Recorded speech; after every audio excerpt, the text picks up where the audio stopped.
बाबा लेने चलियो हमरो अपन नगरी। एखन अहाँ सुनि रहल छी लोक कला केंद्र के प्रस्तुति।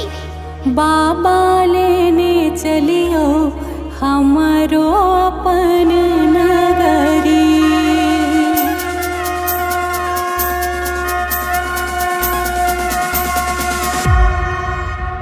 अपन नगरी हो कैलाशपुरी,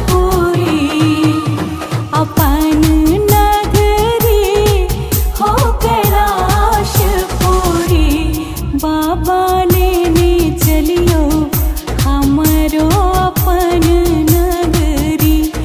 बाबा लेने चलियो हमरो अपन नगरी।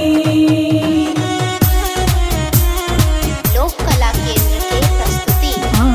के नगर में बाबा, आहाँ के नगर में बाबा गंगा नहायब। आहाँ के नगर में बाबा गंगा नहायब। जल भरियानब हम भैर गगरी।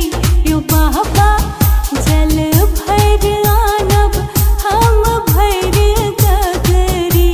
यो बाबा लेने चलियो हमरो अपन नगरी।